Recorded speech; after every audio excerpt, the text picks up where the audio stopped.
You're listening to the Angry Designer Podcast, where we help frustrated graphic designers crush the industry chaos, ditch the social BS, and build badass, rewarding careers that actually pay.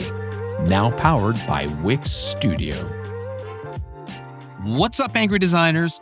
All right, we've had some pretty big logo, what do you want to call them? Masters logo, the hot guys of the space right now. You know, we've had Alan Peters on the show once or twice or three times. You know, James Bernard. We've had all this stuff, okay? But what if all these guys look up to someone else and that there's this like logo sifu that they all look into and they're like scared to go against or who holds all this power? I think our guest today could in fact be that guy. All right. We're talking, he hasn't published 1, 2, 3 logo award books. He's published like 15 plus other ones. And we are talking about the book Logo Lounge, okay, and I know, and it's we've not got on the this camera guy right now. You need to move it over closer. Look at that bad boy. Look at that. And we've got the guy who came up with this crazy idea, Mr. Bill Gardner. Hey, you guys, I'm expecting you to bring in the sound effects and all the applause. Yes, not yet. There's a whole crowd of 50,000 people cheering at this point. Yeah, right. How you guys doing? Dude, this is great. Only because, I mean, again, I followed your book. You know, I think the very first Logo Lounge book I ever got would have been the first one. And it was when we actually moved into this studio where we are right now. So we're talking like 16, 17, like early 2000s. We're talking 2003, if that was the first book. Yeah. Actually, I think we were 2004, so I probably got it the year after. You're pro. It was a history book by then. Well, now it's a collectible. Yeah. So this is why it's really cool because, and then again, we've heard, other people talk about you, right? We've heard Alan Peters talk about you, and James Bernard, attributes a lot of his cool, what's happened to him because of your crazy book. Like, this is really cool because you're like a real life historian and you have kept, this whole print. Like you're still printing these, are you not? Yeah. I've got a little press over here in the corner. You can't see it, but I've got minions over there just cranking these things out and dot matrix, mailing them off. And it's been entirely crazy. And I often tell people sometimes you come up with a really stupid idea and it works. And probably what helped was that even though we launched this in 2001, Logo Lounge, it probably started as part of the thought process in about 1998. So there was about 3 years worth of trying to figure it out, trying to find a partner that could help me get this thing coded and built, and so it gave it time to really molder and turn into what I had expected it to be. And there weren't a lot of surprises. Yeah, well, early on. You mean there weren't a lot, or there was? There have not been a lot of surprises. Well, did you have the agency prior to the book? Oh, yeah.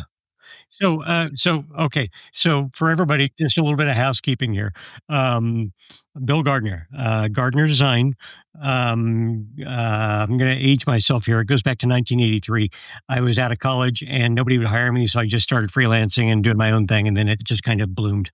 And that was that. I've always been fascinated by branding and identity and logos. And early on, I mentioned this to you right before we started, I put my way through college doing magic. And I was traveling around the country doing magic, and I was as a teen and early 20s, and we were putting on conventions with Siegfried and Roy and David Copperfield, Lance Burke, and all this shit. Yep.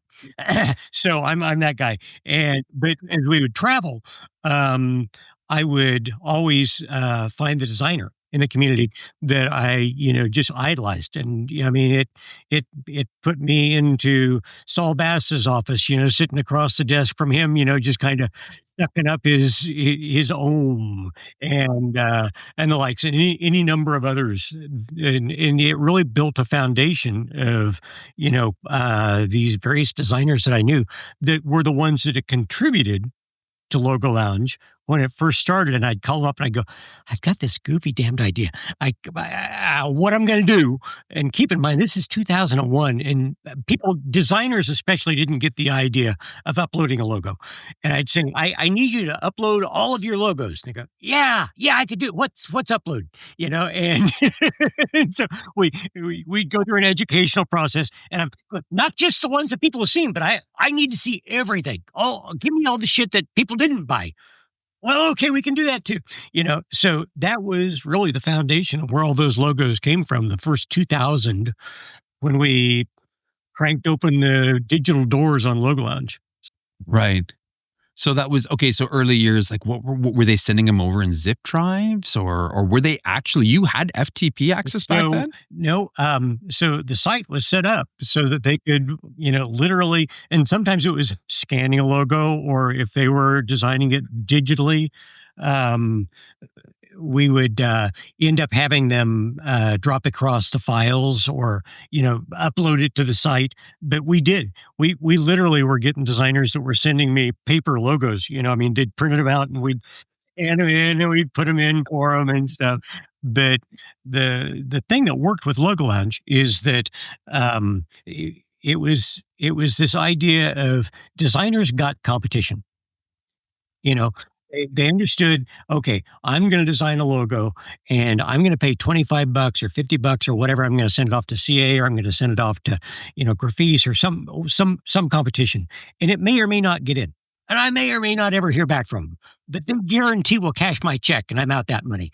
It's kind of what we always razz on, don't we? But it's okay. We got that, and as designers expecting to build a reputation, you want to put your shit out there. And this was, listen, you pay $100 annually, and it gives you the ability to upload all the logos you've got. Well, of course, we want as many logos as they've got, but there was no limit. So it wasn't like $25 per or $50 per or whatever. And they got that, and they liked that.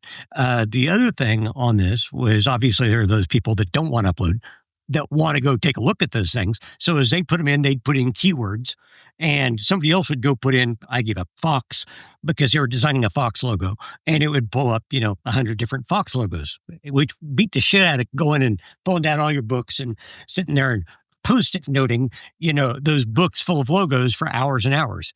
And that was the basic premise, behind it. That was really early on, was it? But, again, maybe I miss it, but I still remember, and again, I'm talking like we've got number 3 here, okay, LogoLounge, and I still, to this day, love just kind of skimming through, looking at everything. There's something analog about this. So have you seen a decline on the print side of this at all? Oh, sure.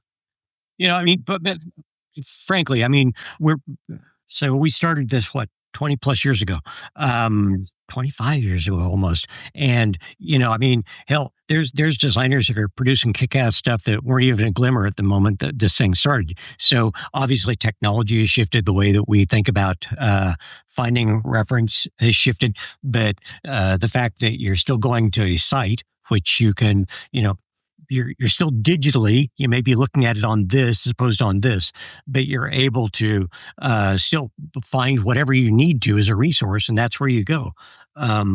Maybe the other thing that was part of this from the early stage was that I knew that we had to publish a book. And think about the, anachronism there. It's kind of like, I guarantee you that if you upload a logo, somebody in Australia designed a logo for a baker this morning and showed it to the baker, and they uploaded it to Logo Lounge, and you looked at it on Logo Lounge before that baker sold their first loaf of bread. Oh my God, that's amazing. So it's that immediate. But at the same time, I'm going, I've got this book over here. I sell you this book that you're going into, and that book is going to permanently have your logo. So you can go to your mom and say, shit, I know. Here's what I do.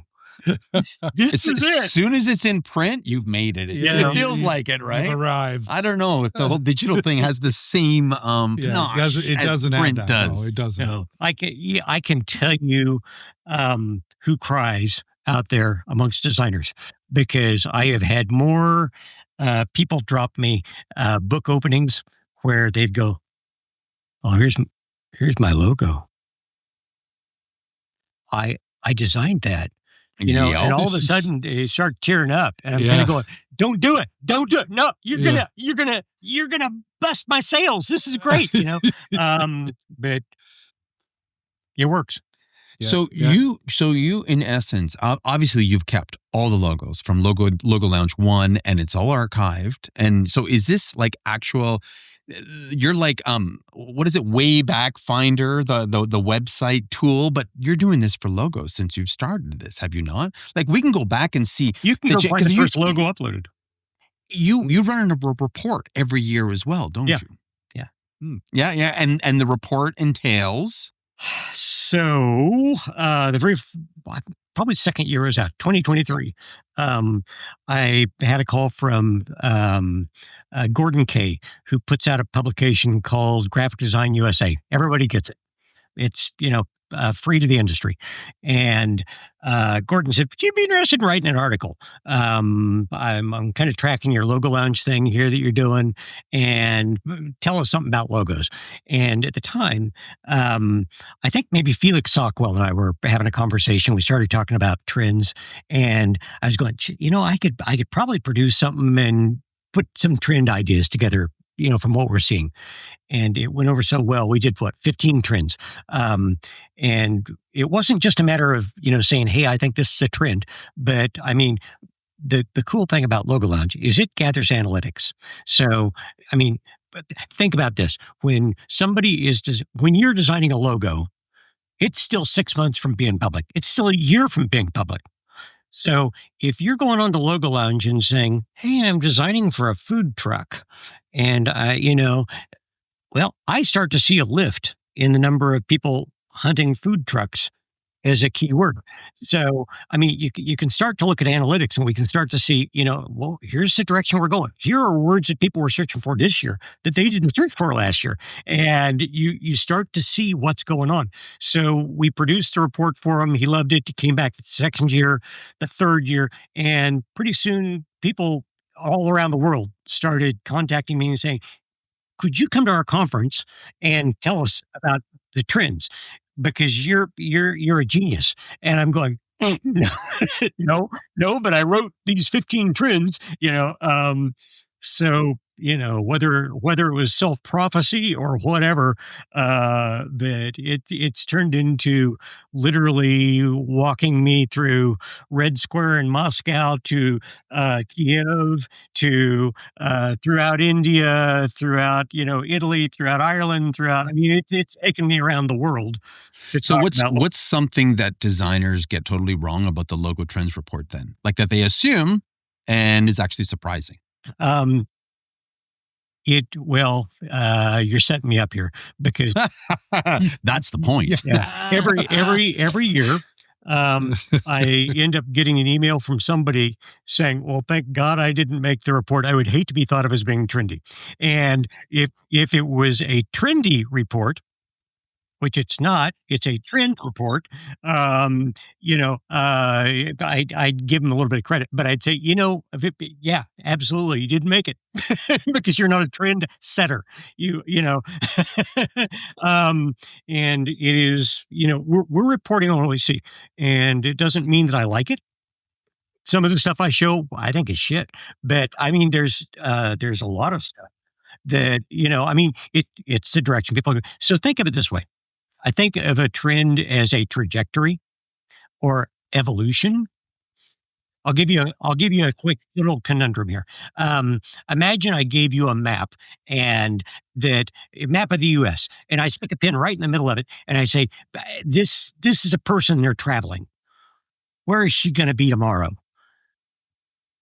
Okay, well, you don't have enough information. You don't know which direction she's traveling. You don't know how she's traveling. You don't know what, the agenda is. You don't have enough information. But if I were to come back and say, okay, I'm going to place a pin here, here, and here, where she was the day before, and the day before that, and the day before that, and it looks like, wow, she started in California. She's traveling about 500 miles a day. So she's probably driving, I'm guessing. And she'll probably be in, Nashville if she's smart tomorrow. Okay, we can predict that now, can't we? Okay, so if you take a look at a logo, and I always tell people it's better to know how you got there than to know where you are, because if you just take a logo and you go, okay, this is where we are, you don't know which direction to go, do you? But if you know that this logo came out of this logo, which came out of this logo, which was worked by Paul Rand back here, you can start to see the evolution of lines drifting through the IBM logo and into the AT&T logo and drifting up into the Stars in Motion logo that Robert Miles Runyon did, where he started to break it into, shifts of a line. And you start to go, wow, okay, if I push this forward, maybe it's still lines, but maybe the lines are curving, or maybe the lines, instead of doing shifts, maybe they start to, contour, and you start to be able to press an idea forward because that's how things evolve. Yes. So So were you able to see the trend lately, not lately, maybe it's kind of going back the other way, but the oversimplification of logos, how everything's just becoming so bland, we're calling them blanding, and people are dropping marks and just going to one color fonts. And did you see that coming? no, I didn't. Well, okay. So we're going to talk about pendulums for a minute. So think of this and kind of imagine this scenario, which is a little bit goofy, but it helps if you do. For every trend, so let's take type, and let's say that one end of the spectrum is sans serif, the other is serif. Just for the purpose of conversation, it's easy to talk that way. And let's say that we're having this, blanding of the world, and we're taking all the fashion logos and we're dropping them back to Helvetica or some kind of Swiss type. And that's the extreme end of the pendulum swing. So it's going to start to slow down as it reaches that point, isn't it? Yeah. And it's going to take a second, then it's going to start to swing back. And, so trends are cycles.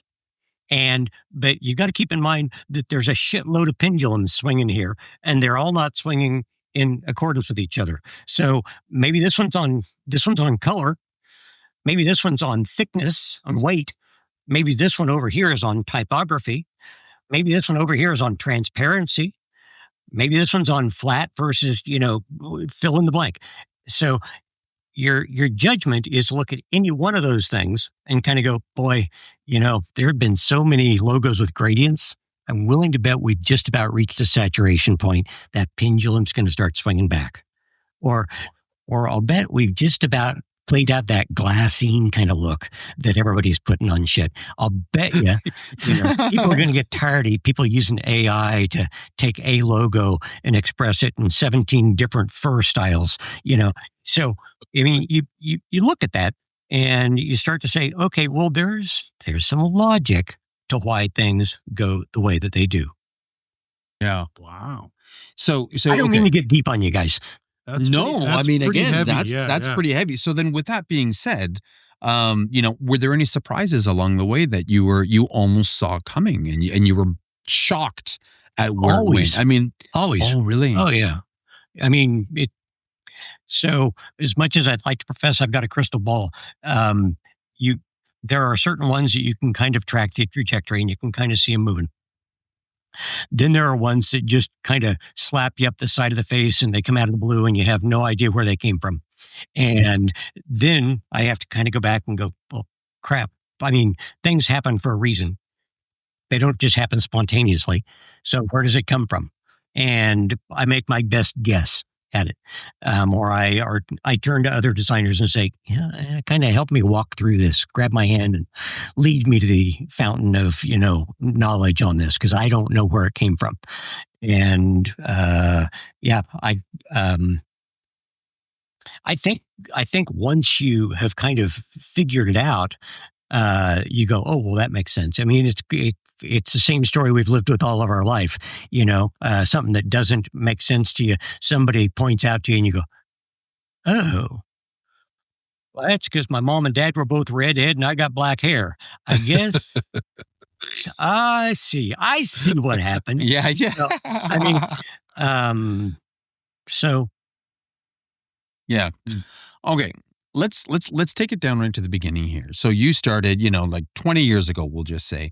And I'm guessing early days you probably took whatever you could get, you created your first book, and you probably sifted through it. In the past 5-10 years, or not even the past 3 to 5 years, 35,000. what is on average? A year? Yeah, that's 35,000 per book, approximately. Wow. So how the hell do you do this? How do you go through? Because you'd no doubt touch every one of these before they get to the book. Yeah, I just take the top 2,000 and stick them in the book. But how do you get the top? No, I mean the top on the top. Yeah, the you ones on the literally. bottom. So submit late. I don't even look at them. You know that I'm completely BSing you. Early on, we decided that the best thing, and honestly, the judging process has not changed in all these years.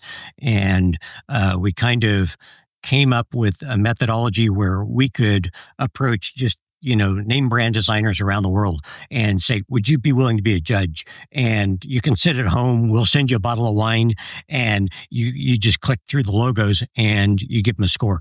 And it's a pretty simple process. So now we have 10 judges. We started out with 8, but it got to the point where there was just too many. So every logo that is submitted is seen by 3 of the judges. Exactly 3. And every a logo page appears on a screen for them. They may have thousands to go through, but it shows up 20 logos at a time, and each one has a radio button 0, 1, 2, 3, and it's set to 0. And as they look at that logo and it says what the name of the logo is and what the industry is, that's it. They don't see that. They don't see who did it. They don't have any idea who did it unless they know them. But they can click on 0, 1, 2, or 3. They can leave it as a 0 if they want to. 3 is, hey, I think this thing is just amazing. 2 is, that's a damn good logo. Or 2. 1 is, I see some value here. This is still a good logo. 0 is, I'm going to pass. And with that, the highest score that any logo could potentially get is 9. Okay. And surprisingly, out of 35,000 logos, like in this book 15, which we just finished during, there were 2 9s. So it's that all the judges have to be in sync with each other, that is the very best of best. Polished ears got to believe that that's the very best of best, if that's Drew on that. So it's a luck of the draw, but we've statistically worked it out. And then you come down to the 8s, and there's usually, about 15 8s. And then you get down to the 7s, and there's 60 or 77s. And then you start getting into thousands, but no judge can get a logo in the book just by one vote. Even if you give it a 3, it may not make it into the book because the other judges don't give it anything. So it's a problem. Is there what makes a logo stand out amidst all these, from like the thousands and thousands of the 35,000? Are there characteristics, something similar that everybody sees? And I'm guessing they range from black and white to color. That's sitting there in front of you, and look at it. And that's your answer. It's, seriously, if you want to ask me what makes it in, all of those logos went through the same process, and they're typically, and I hate to admit this, but it's true, because the judges are going through so quickly. They've got to make, obviously, a real kind of quick neural, judgment as to, wow, that one strikes me. But if there's some terrific nuance that's in a logo, it may not be in front of them long enough for them to pick up on it. So it's got to be a quick read. If it is teeny tiny, they're not going to be able to see it very well. If it is logo and type with it, sometimes that makes the logo smaller, and they don't, spend as much time with it. I mean, these are just kind of common sense things. But if you look at the book, you're kind of going, and I've had designers that ask me this question, post competition when they didn't make it in, and I'll go look at the book. See, only done this for a few years. Go see what makes it in. and why it made it in. Yeah. And it's crazy because looking through this book, although, okay, obviously you've done a great job. The book is broken down. Like you see heavy type fonts are all cut together. You see very minimalistic ones all together. So it's an easy read. It's not a hodgepodge of just everything. And not only that, but if you sit there and this is where I get really anal about this. If you sit there and you look at each logo, you can kind of see that it kind of connects to the next logo. So it's not just an ABC. Even if you're looking at shapes or at things, if you look at symbols, you'll see how the symbols wander through each other so that hearts are next to fire because the logo in between them is a heart on fire. There's a sequence that happens here. Yeah. Yeah. Have you ever been confronted by anybody out in the wild that it's like, why didn't my logo make the book? I submitted it to you. Or like anybody famous. Yeah, James Bernard whines all the time. James Bernard is a whiner, isn't he? He's such a crybaby. He is. No. That doesn't surprise me. You know that we're like this. I know. This is James and this is me. No, we're James and I are dear friends, and I love him. And he does great work, by the way. He does. Yeah. And he attributes a lot of his early success to actually being chosen into your book. And we razz him about it all the time, but it's true. It comes back to he's a hell of a designer. Yes, I agree, 100%. You earn your way in. It ain't whether or not you know me. Yeah. Has there been any logos ever that you've been like, wow, like shocked that they didn't make it into your book? Yeah, but I usually shove them in anyway. Oh my God, that's amazing. So the back page. I do have a little bit of, so and somebody's gonna eventually figure this out. Once I start scoring those things and I get down to a certain pool of them, there are 3,000 logos in a book. Well, number 3001 may have had the same score as number 3000. So there's got to be a little bit of judgment in there, doesn't there? I've got some say in there to kind of keep the quality of the book up and the likes. There are judgment calls that have to be made. But one of the things that happens that is really brilliant, I think, on one of our programmers' part is if you go to LogoLounge.com, and by the way, plug $100, throw some shekels at it because it's the best spin you'll ever make just for research if you don't even enter anything. But if you go and you search on the search mechanism, you can indicate, okay, give me a topic, dogs. Give me every dog logo that's out there. And you can also say, okay, give me dog logos that are just in people's collections. So people have kind of made a judgment, added them in. Or you can say, give me the dog logos that have ever received any score from a judge. So that means that if a judge gave it a 1, it'll still be in there. It's going to be in there. Or you can say, give me stuff that's been in the books. And so you got those different, and it basically cuts it down by about a quarter every time.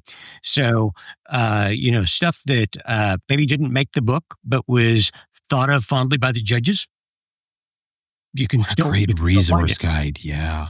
How do you, do your judges switch every year? Oh, yeah. They do. Okay. Yeah, because so this is how find out who they are, they start to bribe them. No, fair enough. Actually, I wouldn't be surprised about that. But how do you keep yourself then from getting desensitized? Because I'm guessing that you're still part of that process. Well, I don't judge. At all? No. Oh, geez. No. Okay. Well, that's brilliant. My judging is what I just went through with you, which is that, yes, as you make the final calls if there's some as I get down to ones. those logos that are all within that same number, that those are, I've got to, sort and in all through. Fairness, you've eurned that right to be able to make that editorial I'm glad call. to hear you say that. Fuck yeah. I got your back, Bill. We got you. I want a medal, damn it. I want a big one with ribbons and shit and some applets that I can put up here on this. I'll get James to work on that right away. Yeah. Anything weird and wacky that you've ever seen come through there? Honestly, my first thought was, people are going to start loading penises and stuff like that on here. And I'm going, well, I don't know, what do I do? Well, that's a good logo. It's stiffer than I thought. I was, but I think Stiff competition. yeah, stiff competition. But I think that the fact that if you're going to upload something to the site, your name is on it. So it's kind of like you spent your money. We got your address. Your name's attached to it, and if you want to put it up there, we'll probably pull it down. But I think I've only pulled one penis off the site in all these years. Just somebody had to try it. But Sean, wasn't that the one you submitted, Yeah, Sean? probably. John, Okay, here's a question. Would you ever consider letting a logo be either printed or on your site if you knowingly knew it was created by AI? Oh, sure. Yeah? Yeah. Wow. How would I know? No. The question is knowingly. Yeah. So it is. What's the difference if I know or if it's just in there because somebody created it and uploaded it? So you're just saying that you don't know, regardless if they created it using 20 prompts and they got to it versus drawing it up themselves in Affinity or Illustrator. Let me kind of break it down backwards here for just a minute. We'll work our way up to that, which is that, at the very beginning of the story, I said, I want you to upload all your logos, even the ones that didn't make it. The reason that those logos are important isn't because the client picked them. The reason that they're important is because there was serious thought that went into why that would be a good logo. Or the design of it may not have been right for that client, but it may inform other designers to be able to stand on the shoulders of it. Okay. So when you start to think about that, then you skip forward to any number of years ago. Designers started uploading logos that maybe they were creating for sale, but weren't ones that had been commissioned. They weren't a logo that they worked on as a logo project, and you can pick those out. If somebody does, the entire alphabet and it just so happens that person did 26 logos that year, but you know that there is still value to the design of those and that I'm not making that choice, but the judge looks at it and goes, that's a nice mark. It did, So when we start talking about stuff created by AI, and what do I care if it's created by AI or if it's created by somebody's chimp that's got a crayon? Honestly, it has to go through the vetting process to get into the book. And if it is created by AI and a judge looks at it, not knowing that it was created by AI, but still believes there's benefit or value to it, stand on the shoulders of it, then they've made that call, haven't they? So, you could get into the whole AI argument of it's sourcing materials that weren't it, or that didn't have access to, or that it is looking at copyrighted stuff. You can get into that whole thing. Of course, but in the same vein, haven't we all done this? I have got, I've got so many logo books. I've got Logo Modernism. Dude, I have looked through your books for inspiration in the past, right? That's why they're there. Right? Yeah. It's a resource. It's a valuable resource. And you're right. So that's that whole AI argument. That's something else that I think people need to step back and, think, haven't you been guilty of that yourself? Just, you chose to do it, where AI was just a bot that somebody else made it do for it. And from time to time, we have somebody upload a logo and somebody hits me up and says, so-and-so just uploaded a logo, and I think frankly, it's a knockoff on one that I'd done, and which is also on the site. And that's an interesting point, is that when you upload something, it is date and time stamped. Yes. So right. You can attest to, I did that logo, and uploaded it at 3 p.m. on, August 19th back in, whatever. So it gives you a level of proof. But the thing that we end up doing is saying, could be. we suggest that you contact them. Here's, you two work it out. Let me know what you come to the conclusion on. We'll pull down that logo if you want, if you decide that's the direction you want to go. And they are always surprised that I suggest that they talk to the person that uploaded. I'm going, guys, I determined early on that I wasn't going to be the arbiter. Yeah. That, Yeah. Yeah. How do you absolve yourself of this though? With that being said, we know that there's always copyright claims and this stuff's always in the courts. Do you absolve yourself with a service agreement when they upload their upload their logo, or? What does it matter if they upload a logo? If they're stealing, they're stealing.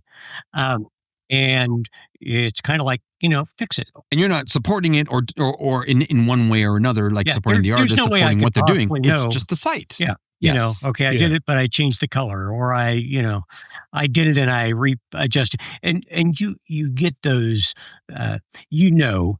there are those logos that are Art Center in Pasadena and USA Today both have the same logo. It's a circle, so there are those logos that just because of the natural geometry of them, it's going to get recreated, or there are going to be iterations that are kind of like, the other one. How many yin yang logos can you get that are an S? How many times have you seen this? And it's going to happen. And it doesn't mean that somebody stole that idea from you. But there are those logos that you're kind of going, okay, that monkey on that bicycle with its tail curled with bananas hanging off of it. That's, probably stole that one. And if you're stupid enough to do that, then I don't need you as a member. But we've got smart members, and good folks. Yeah. So I think what was brilliant in what you've said earlier on was there's a difference between what's trending and trends. I think that's brilliant. Between trendy and trend. What's trending and the direction logos are trending versus trends. No, trendy. Trendy. Sure, right? Yeah. Fair enough. What are some of the worst trendy things have you seen over the past 20 years? Like things that you wish you could just erase from your eyes? Oh, yeah. I'll give you this super quick one, which I think everybody can kind of pick up on. And fortunately, we've got a built-in system that kind of eliminates things, which designers cancel each other out pretty quickly, which is the idea of give me a cross and I'm going to stick a letter here and a letter here and a picture of a fire here and a picture of a skull here. Oh, jeez. And the hipster came up special. Yeah, whatever you want to stick in those, quadrants of that. And the thing I loved about that was it developed so quickly that designers burned it out before it ever really, Right. Interesting. grabbed any serious traction. And those things happen, and I get it. And now, a word from our sponsor. All right, designers, let's cut the bull. How many times have you had a killer website design only to watch it fall apart because of code or developer telling you no? Or maybe you've held back from web design altogether thinking it's just too complicated and too technical or totally out of your wheelhouse. Either way, it's time for a change. Wix Studio is designed for designers, removing the barriers that limits your designs. Whether you're tired of developers watering down your ideas or too intimidated by the technical side of web, Wix Studio puts the creative power back in your hands. No code required. With a drag and drop interface that feels designer intuitive, plus no code animations and even AI powered tools, you can create fully custom websites that match your vision. Every pixel, every detail. And if you're worried about the learning curve, don't be. Wix Studio is designed to feel as intuitive as your favorite design tools. Some designers here even say more so. That means you can jump right in and focus on what you do best, designing badass, brand-aligned websites that'll take your business to the next level. So whether you've had enough of developers holding you back or you're ready to finally step into web design, check out wixstudio.com and take control. That's wixstudio.com. Go and take back web design for graphic designers. Is there anything that, in your opinion, that you've seen that designers can do differently to prevent themselves from jumping on these types of, without even knowing, right? Because you're right. For a little while, I saw the X with the little campfire and this, you know, and the letters or the date, and guilty of probably using it at least once in my career. I love this thought, and Tom Geisler shared this with me at one point. He said, nothing dulls so quickly as the cutting edge. And I thought, what a really beautiful comment. So if you look at the stuff that Chermayeff Geisler, you know, Sagi Aviv, you know, I mean, that they did.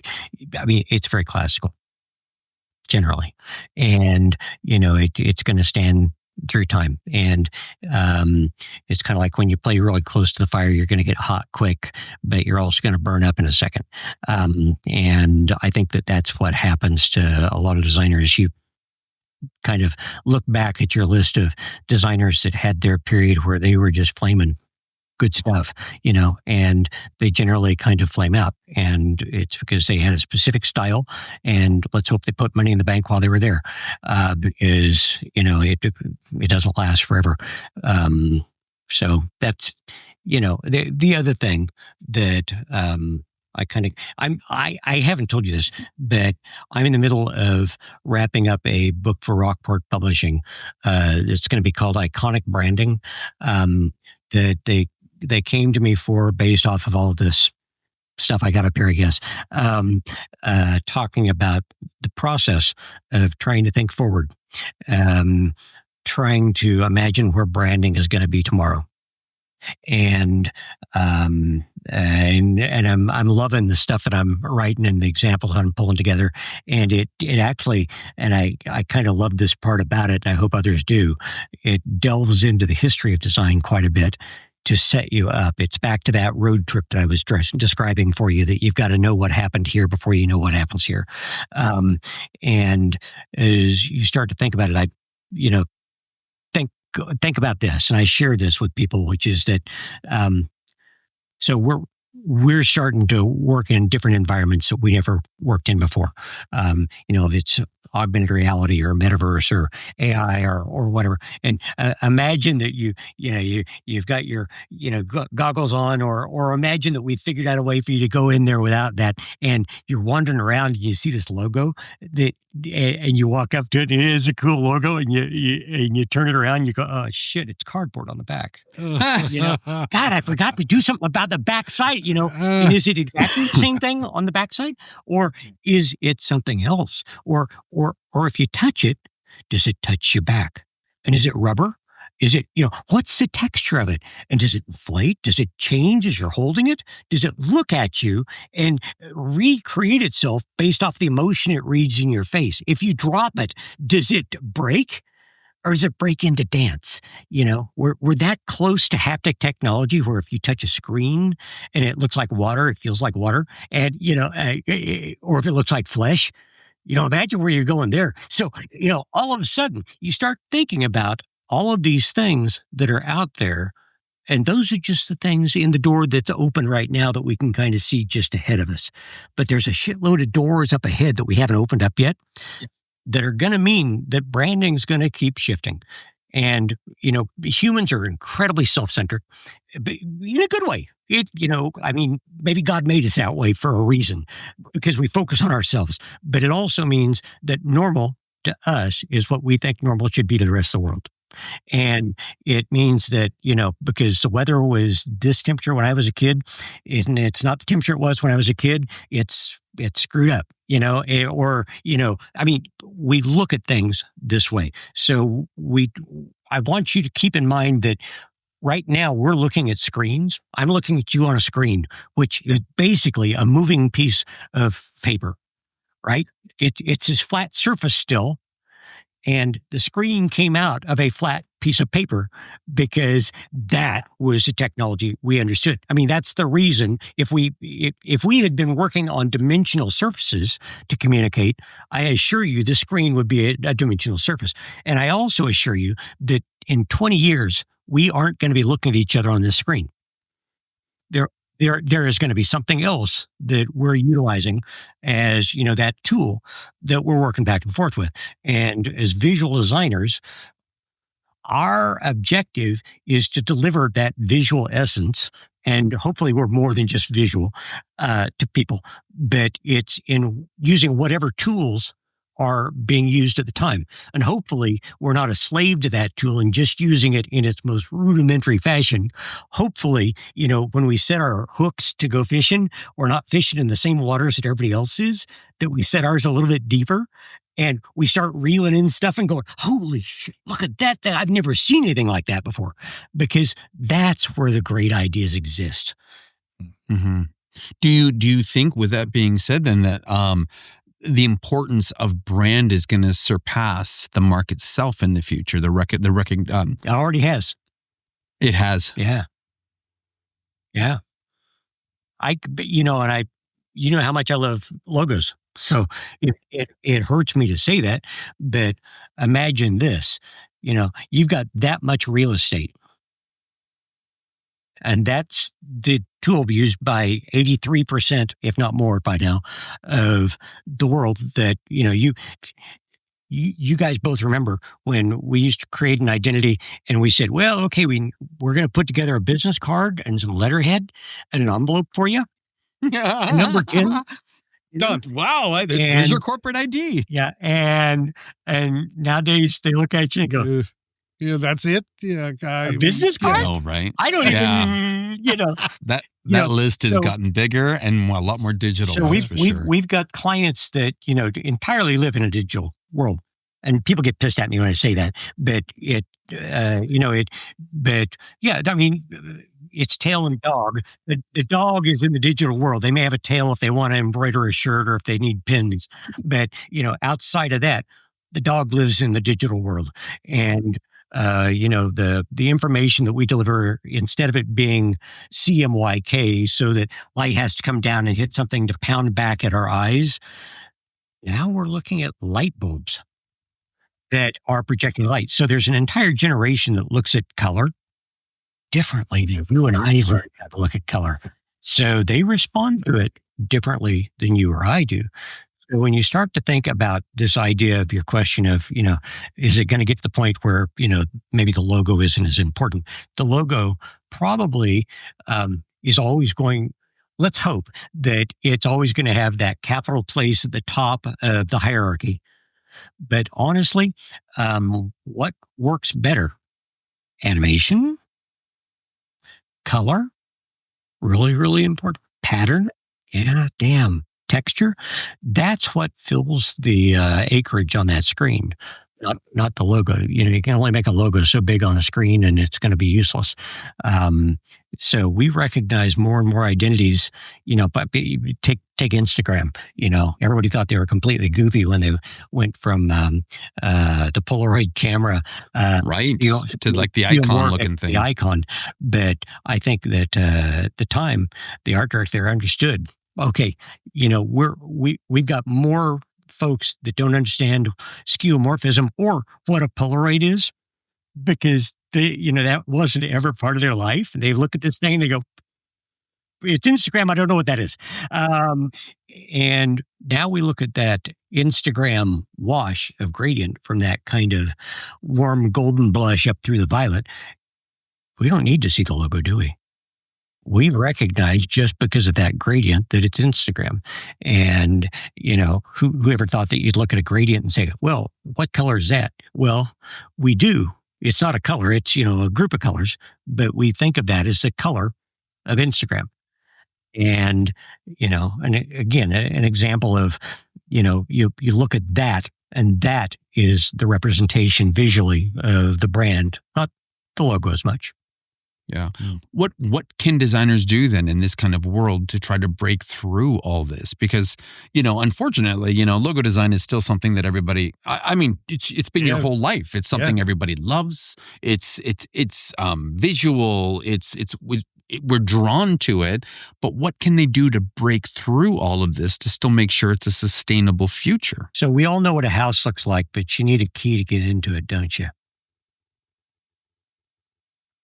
It's, your logo is that key, and then it's a little lock there, and it is that imprimatur. It's that verification that this is who you're talking to. It's not just somebody else that likes that color gradient that Instagram has.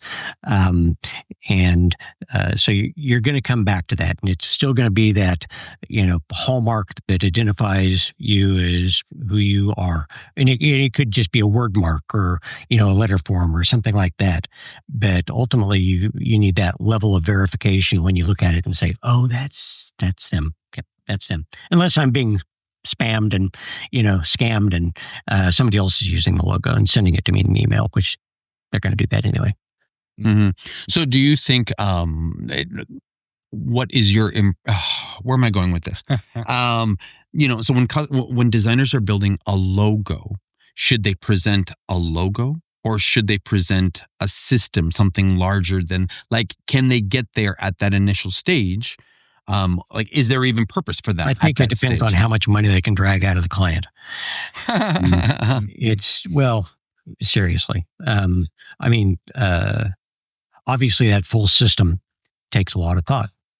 And you and I have both been in that situation where we've been working for a client and we start talking about, and we could put together some standards for you. They say, yeah, I definitely want that. Something that shows me what my envelope, my letterhead, my business card look like. And the other thing, or what my fleet graphics are going to look like. You go, okay, we can do that. But I don't need you to design my fleet or my business card or letterhead or envelope. Just put the standards together so I know how to. And you go, well, okay, but I've actually got to design them before I can tell you, here are your standards, don't I? So, we all find that client that needs to, understand that there's value to all of these things that we create, and that they may just come to you with enough budget to create a logo, and God forbid, because that's the worst scenario, is you launch somebody out with a logo that doesn't know what to do with it. Oh, yeah, God, and we, somebody gave us the ability to say no, so that if somebody comes to us and they say, that's all I'm looking for, you can still say no. You've got permission, and you can explain to them the value and the need. And if they're beyond that, then they're going to go to Fiverr anyway, and they're going to, and it's probably not somebody you wanted as a client. Yeah.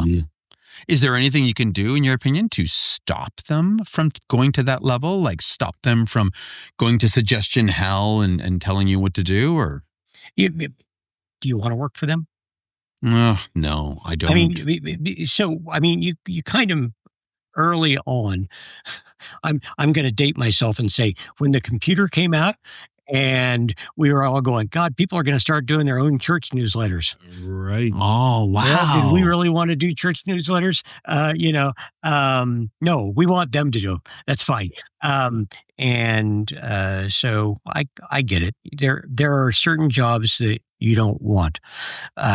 It gives you the ability to better educate those clients that are willing to understand what the value of a brand is, or what the value of an identity is. And it's not just the logo, but it is, the visual vocabulary that hangs with it, and how it's utilized, and the tone of voice that you speak to people in, and the touch and the feel of the package in the product that they're going to be making, and the design of the product that goes inside of that package, or their digital interface in here, and what that process of going through that feels like to them. And does it feel like the same process that they get when they see anything else that comes from that brand? And, as designers, I tell people we do two things. We build clarity and we build consistency. I don't talk about anything visual at that point. I mean, that's what comes out of what we do. But all we really can do is if we're smart, build clarity and consistency for the client, because that makes them money, doesn't it? Yeah. Just, Yeah. All right. Nice. So, there's too much wisdom here. So this is, you really are that I'm sorry, do I Sifu. need to back You're off that and- Sifu, Let me right? just say some funny stuff. Okay, you've probably looked at close to 1 million logos, okay, in your lifetime. Million's It's a big scary to number. think. Okay. Well, okay. But do you believe in the idea of a perfect logo? Maybe at the moment, Oh, interesting. but no, I guess not. Because they should be timeless, shouldn't they? Should the LA Olympic logo be timeless? Or should it appeal for the window that it's going to be measured? Right. Yeah, Well, okay. that's See what you're saying. interesting. Yeah. Should a concert logo be timeless? Should a fashion logo be timeless? I don't know. There I think is that conundrum that people tend to believe a logo should be timeless. If you take a look at the Coca-Cola script, you go, well, I remember hearing about this. He pulled out his ink pen and he scrawled that thing out when he did his first bottle of Coca-Cola, and he stuck it on the bottle, and it hasn't changed since. Well, it has. And every 7 years, Coca-Cola, regardless, pulls that out and goes, okay, let's do an evaluation. Is this the right slant to the obliqueness? Is our curvature and the weight on the, most recently, the dynamic swoosh went away, didn't it? So you start to think about things. So, even the most timeless logos are basically those ones that we put in that category are there because they have had good stewards that understood that there was need to occasionally change your underwear. And it's just, sometimes you got to move things along. And it doesn't mean that you got to, it means you can wash them and put them back on, but it doesn't mean that you need to dramatically change things, does it? It's just a matter of, there's some work to be done just to keep things working. So, I think, yes, there are those, we could all go, well, that Apple logo is, or that Nike swoosh, or all the things that everybody comes in and says, I want a swoosh that people know without my name on it. All of those, I don't know if they're timeless, but they certainly have, had a longevity because they have had really exceptional stewardship. Interesting. Huh. How can designers incorporate that mentality into their own work and what they're doing? Keep in mind that the stewarding of a logo is typically not the job of the designer. Mm-hmm.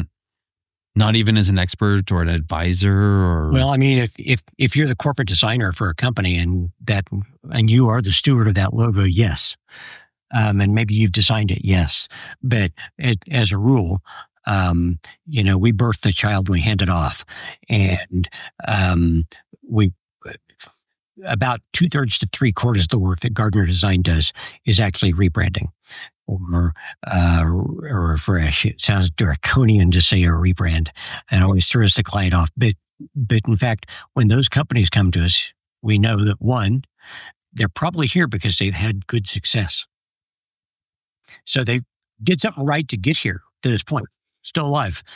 They probably have the budget to do it in the right way. They may well have their own marketing department or their own designers. Fabulous, because we love that, because it means that there's a tool on the other end that knows how to manage something. So, we work hand in hand with them because they're going to have limitations. Their boss may not have bought them anything more than Figma. They may still, so there are things that you've got to work with in conjunction with that to produce something that works for them.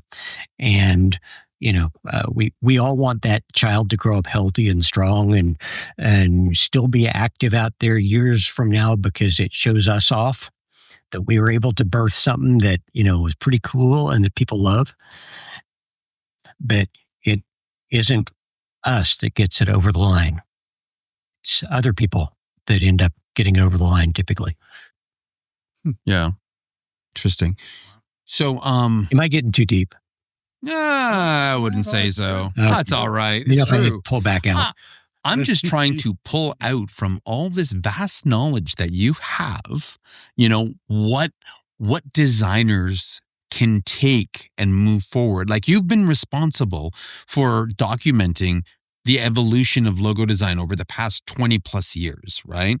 So I'm trying to pull out some wisdom from you that designers can take to move forward, because it's a very interesting time for designers. Some are scared, some feel technology is going to take over, and there's a lot of what's my next step going to be. So what kind of advice would you give designers moving forward? Let me throw out one really practical thing, and then that doesn't cost anybody anything, but those people that have taken my advice on this typically come back and go, I get it now. And it's that if you go to the Logo Lounge site, on the free side of it, it doesn't require you to be a member, are every one of the trends that we've reported since 2003. It's a shitload of trends. 15 trends at a time. It explains why. And you don't have to dig all the way back to the back, but you can go in and you can look at the last several years. And as you look at those, realize that, okay, chronologically, these are logos that came out in 2018 and 19 and 20, yada, yada. You're going to start to pick up on lines are starting to get thicker. Color is shifting towards more neutrals. Okay, now it's starting to get brighter. Much as I asked you to look in the book, and you can tell by looking in that book, okay, I can kind of tell you what kind of logo is going to make it in. If you look at the trends, you can start to see where that woman was in California, and then Albuquerque, and then Denver, and then Kansas, and you can see that path. And that's probably again, I'm going back to that same statement that it's better to know how you got there than it is to know where you are. It's, that's the pathway forward. And, Steve Jobs said the most wonderful thing. He at one point said that you can't connect the dots looking forward. You can connect the dots looking backwards, but you just have to trust. You have to trust that somehow the dots are going to connect in the future. And I think that that's the way that I kind of design, is that by looking backwards, at least I can see how I got to where I am today, so that I can look at those dots ahead of me and I can kind of go, I think we're moving towards that dot over there, not that one. And it, again, because I've experienced what happened before, and I'm not just saying I'm going to do this design because I saw a logo that looked like that and it was cool. And the other brilliant thing here is that your client is going to pay you more money if you can validate why the decisions you're making for him are the right decisions. Yes. Brilliant. And if I am showing a client a logo and they say, why is this the right logo? And they may love it too. And you go, I just kind of felt like this speaks of you. How valuable is that versus, we did a survey. We went to Jennifer Ocker who developed these great personality surveys and determined that as a company that you're 60% sophistication and 40% competence as opposed to being excitement or as opposed to being ruggedness. And we've used these tones, which happen to be the tones that signal sophistication or that signal and if we can start to validate for them why we're doing what we're doing, that person is objective minded and we're subjective as designers. And when they hear that, they understand the connection between objectivity and subjectivity, and they go, okay. Right. You wrote me a brief that explained that, didn't you? Yeah, I did. Before we ever started, that was our roadmap that we both agreed to. Well, let me pay you more then, because I know I agreed to this amount, but I think you're worth more. No, Yeah, you know what you're doing. Yeah, and it's gonna. Sometimes I show people a slide or a presentation graphic that shows 4 logos. 4. It has the Rolex logo. It has a Louis Vuitton logo. It has the Oakley logo. And maybe Coco Chanel, I forget. It's Nike logo. We'll say Nike. And I ask them if they can identify those logos. And they can. Rolex crown kind of throws them off occasionally. They'll say Budweiser, but you get there. And then I show them 4 pictures of those logos in applications. So you see the Nike logo on a shoe and the Louis Vuitton on a purse, so on and so forth.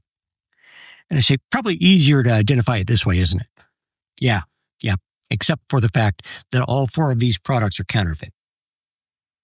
Oh, snap. And despite the fact that you see that logo on there, last year it was estimated that the World Trade Organization identified $2.5 trillion worth of counterfeit goods that were intercepted. Wow. That's just the ones that got intercepted. Yeah. So when you talk to a client about the value of the logo that you're designing for them, imagine how valuable that $2.5 trillion worth of merchandise would be if there were no logos on it. Yeah. Wow. Nobody'd buy it, would they? Yeah. And that's true. It's, so what's the value that you bring to a client? And you start to realize, I'm kind of a big deal. The stuff I'm doing for this individual is going to make them money and it's going to be around for a lifetime. So if I were to amortize my cost across their lifetime, I'm getting paid pennies at my current rate for what I'm designing. What you're designing the value for. Yeah. How, value is a hard thing for designers to try to sell to people, right? Especially if they're still newer on. It's not. No? No. You say, why do you think it's hard? Well, I think for a lot of newer designers, the idea of, trying to price your logo to the value it gives to customers is very different than, here's the end result. Okay. And I agree with you. I'll go with you. Yeah. I agree with you on the importance of value and what it does long term, but it's just trying to find how to price it, and how they can speak to it up front without that end result of saying, a Rolex value is. Yeah, no, you're speaking the truth, which is that let me talk for a second about story. Maybe this will help because my example I just gave you, where you're able to share with that client a little bit of information about why this works. I've always been intrigued that people can sell words for more than we can sell pictures. I can sell a white paper to somebody explaining their marketing strategy for more than I can sell a logo. And that hurts me. Sadly, you're right. Yeah, because I know what goes in to that mark. But there's that difference between those two. So when I start to think about the idea of what you're selling, I think about the idea that really what we're selling oftentimes is a story. we can probably not do a very good job of describing a logo to somebody that we just seen. It's this cup. It's this ring, and it's got another ring inside of it. And they're red, and it's it's a Target logo. Okay, but try and describe that monkey on the bike with the bananas. It gets tough. But if you hear a story behind a mark or a logo or why it was created and the essence that it conveys for that particular client and why it relates to that client and speaks to their aesthetics and their ethos, you'll remember that story. You'll be able to share that story. Now, it's connected to that visual moniker. So, that's that little imprimatur, that little device that helps remind people of that story. So that when I see those rings, all of a sudden, I know this much deeper story that goes on associated with it. And I think that too many designers fail to think about the reasoning behind a mark and selling that in conjunction with the work that they do. I'll give a really goofy example here, because we do a lot of nomenclature here as well. And by the way, anybody who's out there doing naming, if you call it nomenclature, you can charge twice as much. I know, it's a fancy word that I can barely pronounce. Yeah, under pressure. Let's talk about neologisms next. Is we have clients that come to us, and we have to think about the name. We had an investment group that deals with some really incredible, some of the wealthiest people in the world that came to us. But it's based here in Kansas, where I am. And they know that many of their clients are from Kansas. Some of them appreciate Kansas, some don't. And they said, we need a story for this. And we came back to them with the name 6 Meridian and the numeral 6 and then Meridian. And tell me the story. Well, in 1855, the U.S. government's expanding west. We've just bought the Louisiana Territory, and we don't know the elevation of things. We don't know the longitude and latitude of things. And if we're going to plat out the rest of this United States moving towards the Pacific Ocean, we've got to have a point to start from. So they sent out a surveyor that started on the East Coast, ends up at a point on the Nebraska-Kansas border. Now, at the time, it was one big Louisiana Territory. And he ends up using that as what was called the 6th meridian, 6th principal meridian. You've maybe heard that term before. But they set this little bronze medallion on a stone at that point, and there's a vertical line in the United States that drives straight north and south from that point, and surveyors could set their instruments at that point. And they knew exactly what elevation they were. They knew where they were so that they could move forward accurately. That line drives right through the middle of Wichita, which is where I am. And there's a Meridian Street in Wichita, and it's on the Meridian. So it's the 6th principal meridian. And as I start to think about financial advisors, they're thinking about the future of their clients and how they're going to map out the rest of their life, how they're going to map out the value that they've earned and bring it to its greatest value. It's, this is what they do. And by giving them this story, they're able to share with clients, because the clients go, 6 Meridian. 6 Meridian, what? I don't know. That they share this story, and they will never forget that story. And not only that, but what do we do with stories? We share them. And they share that story with other people.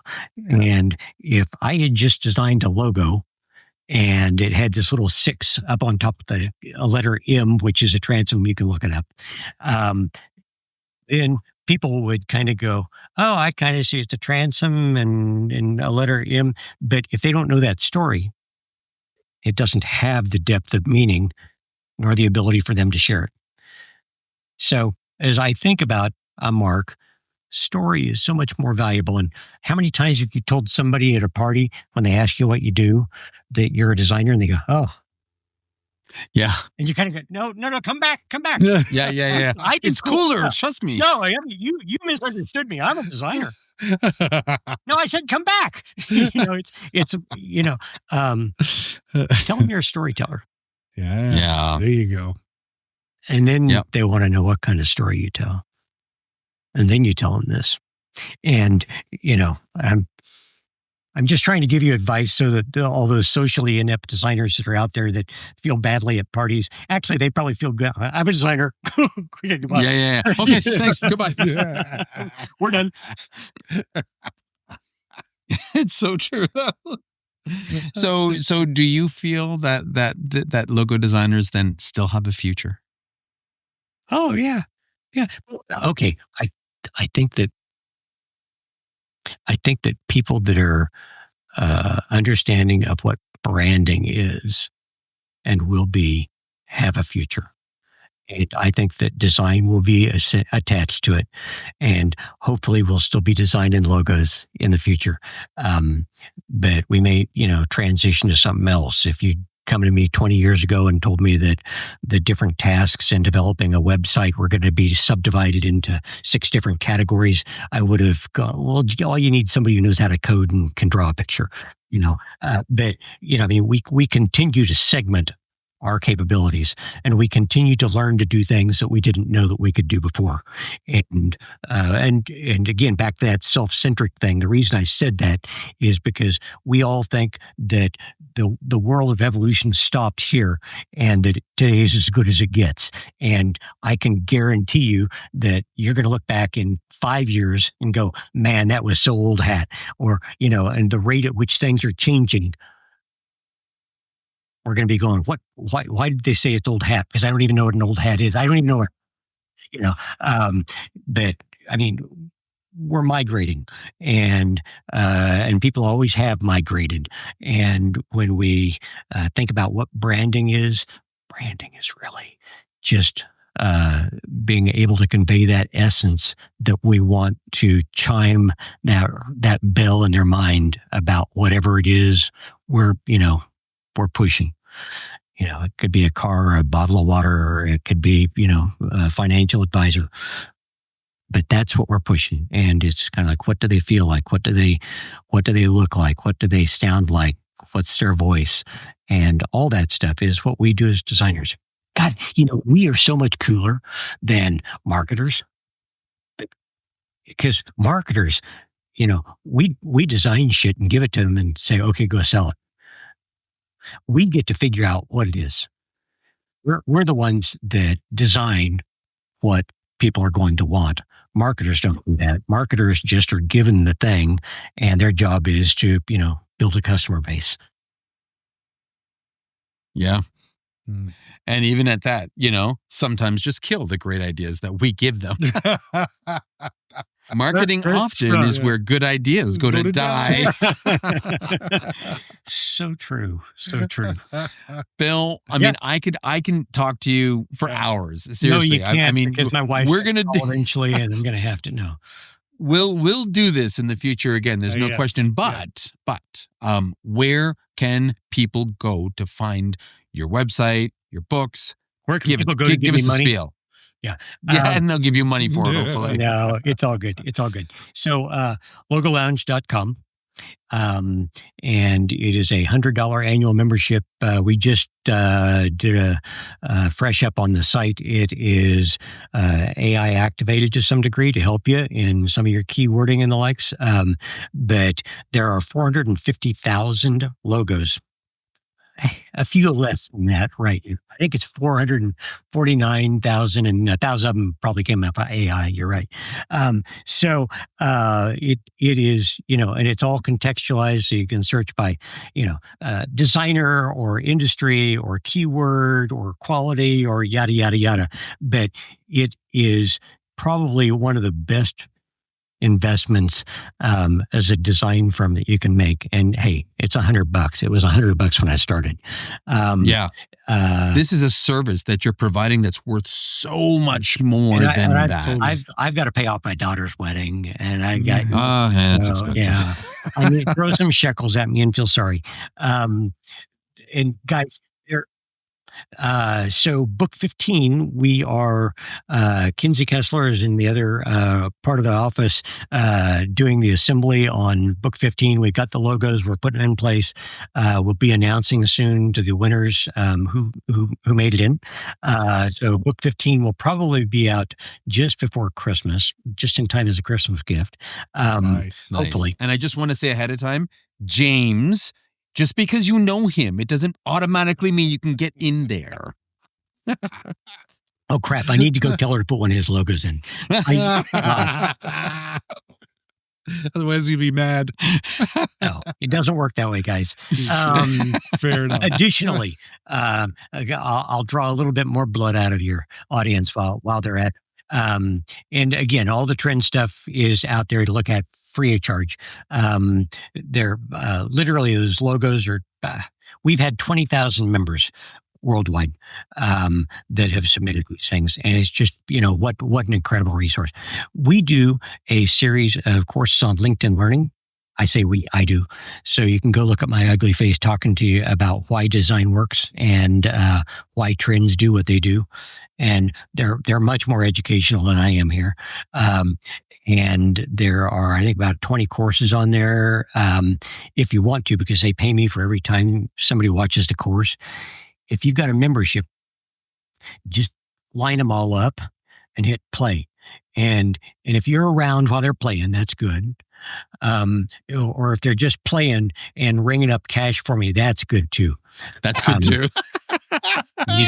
Either way, I love it. But I think people will enjoy them.